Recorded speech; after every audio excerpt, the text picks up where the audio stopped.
Bismillahirrahmanirrahim.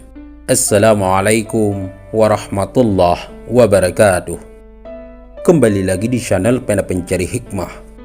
Kali ini kita akan bahas hamba yang masuk surga dan neraka karena seekor lalat.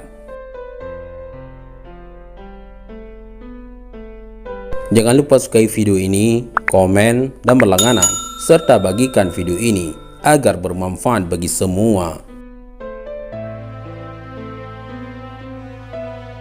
Seorang hamba dimasukkan ke dalam surga atau neraka merupakan hak prerogatif Allah Subhanahu wa Ta'ala.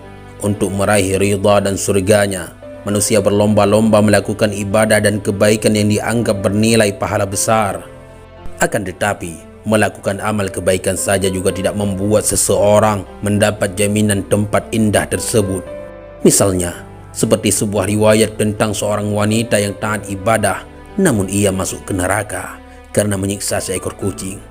Namun ada pula kisah tentang wanita tuna susila yang masuk surga hanya karena ia menolong seekor anjing. Ternyata bisa saja kita mendapatkan surga malah bukan karena ibadah, sebab belum tentu ibadah yang kita lakukan itu dengan ikhlas, dan bisa jadi makhluk Allah yang lain yang bisa membawa manusia menuju surga dan neraka. Seperti sebuah kisah berikut tentang orang yang masuk surga dan neraka hanya karena seekor lalat.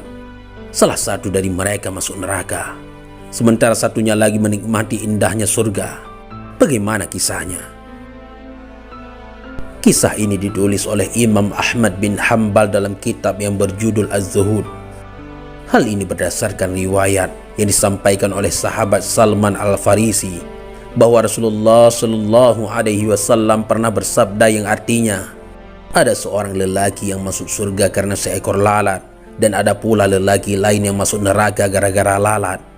Para sahabat yang bingung kemudian bertanya, bagaimana hal itu bisa terjadi wahai Rasulullah? Rasulullah Shallallahu Alaihi Wasallam menjawab, ada dua orang lelaki yang melewati suatu kaum yang memiliki berhala. Tidak ada seorang pun yang diperbolehkan melewati daerah itu melainkan ia harus berkorban atau memberikan sesaji sesuatu untuk berhala tersebut. Mereka pun mengatakan kepada salah satu di antara dua lelaki itu, berkorbanlah. Ia pun menjawab, aku tidak punya apa-apa untuk dikorbankan. Sahabat Pena Pencari Hikmah, Rasulullah Shallallahu Alaihi Wasallam meneruskan, mereka mengatakan, berkorbanlah walaupun hanya dengan seekor lalat. Orang tadi kemudian menangkap lalat dan mengorbankannya. Karena pengorbanan tersebut mereka pun memperbolehkan ia untuk lewat dan meneruskan perjalanannya. Karena sebab itulah ia masuk neraka.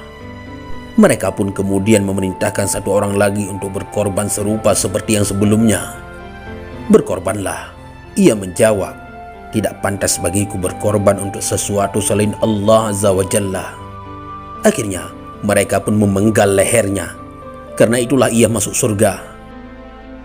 Sahabat Pena Pencari Hikmah, demikianlah keadaan dua orang manusia yang ujung nasibnya berbeda. Karena salah satunya harus di neraka selama-lamanya dan yang satunya di surga selama-lamanya. Padahal keduanya sebelumnya adalah sama-sama seorang muslim. Kisah serupa juga tertulis oleh Syekh Nawawi Al-Bantani dalam kitabnya. Ia menulis kisah tentang seseorang yang berjumpa Imam Al-Ghazali dalam sebuah mimpi. Imam Al-Ghazali merupakan ulama abad pertengahan dengan reputasi kealiman yang tak diragukan lagi. Ia merupakan cendekiawan muslim yang komplit. Ia menguasai disiplin filsafat, soal teks-teks agama yang rumit dan sangat disiplin ibadah. Dalam mimpi tersebut orang itu bertanya kepada Imam Ghazali, bagaimana Allah memperlakukanmu? Tanya orang tersebut. Imam Al-Ghazali lantas menceritakan bahwa saat berhadapan dengan Allah Subhanahu wa Ta'ala ia ditanya bekal yang harus diserahkan kepada Allah. Ia kemudian mengatakan dengan menyebut satu persatu seluruh amal ibadah yang pernah ia jalani di kehidupan dunia. Namun Allah Subhanahu wa Ta'ala menolak itu semua. Aku menolak itu semua. Ternyata Allah menampik berbagai amalan-amalan Al-Ghazali kecuali satu kebaikannya ketika bertemu dengan seekor lalat. Suatu ketika Imam Ghazali tengah sibuk menulis kitab sehingga seekor lalat mengusiknya barang sejenak. Lalat itu haus dan tinta di depan mata menjadi sasaran minumnya. Imam Ghazali merasa kasihan lantas berhenti menulis untuk memberi kesempatan si lalat melepas dahaga dari tintanya tersebut. Masuklah bersama hambaku ke surga, kata Allah kepada Imam Al-Ghazali dalam kisah mimpi tersebut.